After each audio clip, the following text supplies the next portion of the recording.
Happy July 1st, people. It's getting ready. It's pouring out right now. Welcome from Florida. We're going to do another quickie video, 5-7 minutes. I'll touch on a couple of topics I pulled out of the coin world and such, and give you a quick history of me. Some people have asked, they wanted a little more information. But before we do that, what do gold, an article about them checking out Fort Knox, and salt have in common? You've heard of the story, salt of the earth. Enough about me. But gold and salt at one time during the Roman Empire were both considered money. You've heard the phrase, earn your salt. When you were in North Africa and places like that, when you need to hydrate. You sweat out so much, you lose all the salt. Makes you weak, makes you pass out. If you don't have enough salt, you can die. And they would pay the Roman soldiers of North Africa in salt. Used to get salt. I remember doing jobs when we were on roofs or doing decking in the summer, and we would have salt pills. I remember just that's the way it is. But the Romans used gold, and for a time, salt was used as money. Just something different, something interesting. Picked up some platinum today, so I've got gold, platinum. I don't see much platinum, but I got a couple. I got 2 rounds also. And the usual, the woman said keep them. Counterfeits just came in. 20 Silver Eagles, fake.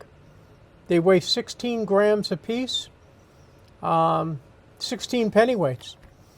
They need to weigh 20. The cases are worth $3 each. Give away those and sell the cases. Obviously, they fit eagles. But that's just a quickie about that stuff. Like I said, this stuff is still out there. She wasn't surprised. She said that's her brother. Story about that, platinum. I started collecting when I was 10 years old. I've told the story about going through the garbage cans to get the money to buy my first coin.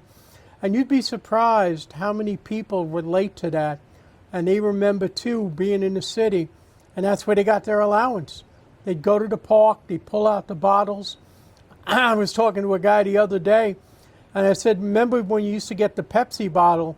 The Pepsi was a tall bottle with a twist. You used to get 3 cents for a Pepsi bottle. It's kind of funny. The big Coke bottles, I think I have one up there somewhere. They were nickel. But everything has a value. And to street kids, it had a value. Later on, when I put away silver as a paper boy. And then when I started working at A&S, I started making money. And one of the kids I worked with introduced me to Rubenstein's. And I spent over 30 years going to Rubenstein's. I guess I got old looking at them. And I was 17 when I first went there. And the last time I saw them, I was in my 50s. The way I've set up my stores based on the way they used to set up their stores if they had jewelry in the front. But I learned a lot there. There in the 110 coin show. I'm going to see some of those people come next week because I'll be at Fun, table 931. Brian will be there, my grandson. The whole bunch of us are going to be there. And we're going to have a new experience. I've never done Fun. But that's how, like I said, I used to collect coins that way. I used to sit on my bed in the wintertime and sort out pennies. The girl who was in A&S up in the payroll used to give me all the wheat pennies. I paid 60 cents a roll for those wheat pennies back then. Yeah, those were good times. Those of you who understand collecting, that's part of what we do. But that's a little bit of my background. I always bought and sold coins. I used to go to shows. I was a vest pocket dealer for 30 years, and I would hustle coins, trade, whatever it took. I usually traded for gold coins, and that was, a lot of people have those same kind of stories. But whatever you do, as long as you love what you do, that's what's important. Guy, you talked about Rubenstein's. Something that always comes up, a lot of people ask is, like, what did you learn from there, being there all the time? And also, what kind of cool stuff did you ever get to see while you were at Rubenstein's? I learned about counterfeits. I got to see a lot of that. I would be in the store every Thursday to have my coffee and cookies. My kids know where to find me on a Thursday. That Thursday was my only day off, and I would be there. And I saw a lot of coins come in through the years. I saw my first $4 gold Stella there. Maybe it was when they were in Bayshore on Montauk Highway. I think they were asking $16,000 for it. That might have been around 1978. I think it was about $16,000. Another time they had a $50 gold slug. That might have been around just before 1980. I think that was for $20,000. Those are legendary coins. $50 gold pieces, the $4 gold Stella, pretty cool coins. I've seen proof gold pieces there. He would have a case set up like this. These were his newest acquisitions that had premiums and stuff. But you know, you're in a time now whereas in the later 70s, gold was $125, $150. It was no real money until the Hunt Boys got involved in 1980, and then it went absolutely crazy. I've known people have lost everything because they got too extended. I didn't deal in any gold in those days. I was basically silver and collecting and whatever I could pick up, you know, here and there. And it just, you know, there was a lot to learn, and I just picked it up. I gleamed it. Pieces here and there, listening to other dealers come in, other collectors, listening to Mel talk to us or talk to me and tell me about it. You learn every day. That's what I say. And you see all the time what other people do. And you pick up a piece here, just like cooking. You learn how to cook here. You learn how to use garlic. You use basil instead of oregano because it's sweeter in sauces. Things like that. In coins, it may not sound the same, but it is in a way because you learn the tricks of the trade.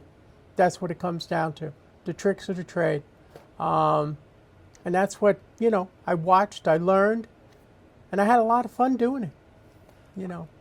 Now let's talk about your 110 shows you had. Those were legendary, it sounds like. I hear a lot of times. A lot of dealers. When I go to Fun, when I'm at Fun, I expect, you got to remember when I first was going into 110, it was like 1972. Everybody in the room was a teenager or a 20-something-year-old. The dealers were in their 40s.